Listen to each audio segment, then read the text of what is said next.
Today we're going to make an outdoor sofa. I made the sides of the sofa out of two 4x8s. The bottom and back are made out of 2x8s. I used L brackets to hold everything together. And I bought outdoor cushions from IKEA. I don't remember their names, there's something weird in Swedish, but you can find out on my website.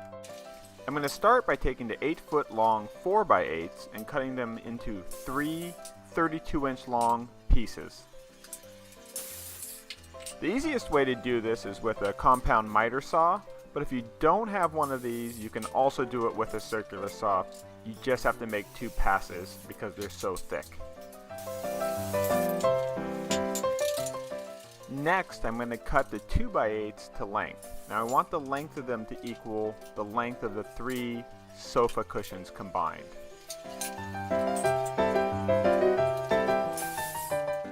I'm going to sand each piece of wood that I just cut with an orbital sander. Now I want to screw these 4x8 blocks together, but it's hard to find screws that are long enough to go all the way through one of them.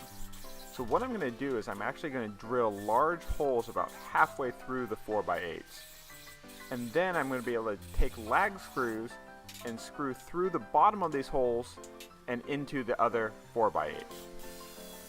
I used a socket attachment on my driver to drive the lag screws through the bottom of the hole and into the bottom 4x8. Now with my previous indoor sofa project, I just used biscuits and glue to hold them together.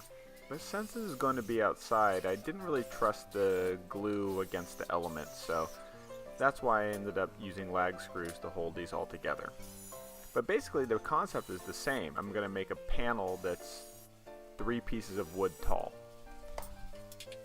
Now that I've made the 2 side panels out of 4x8s, all I have to do really is just screw in the L brackets, add in the 2x8s, and I have the sofa.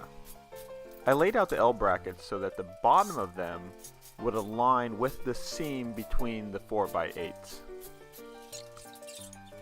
Now I just have to lay in the 2x8s and then screw up through the L brackets and into the 2x8s to fasten it all together.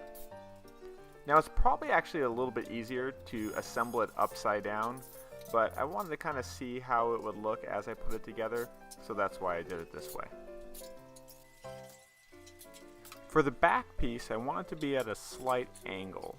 So for this one, I'm going to measure it with a speed square to make sure that I have both angle brackets at the right angle. Now the sofa looks pretty good as is, but it's going to go outside, so eventually the sun will make the wood pretty gray. So I decided just to preemptively stain it gray with a Minwax product. So we applied the stain and then we let it sit for about 15 or 20 minutes before wiping off the excess stain with a clean rag. Once the stain had fully dried, we threw on the cushions and tested it out.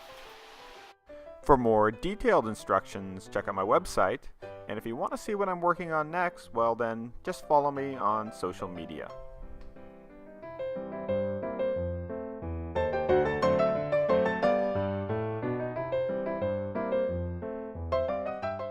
And if you haven't already, be sure to hit the subscribe button.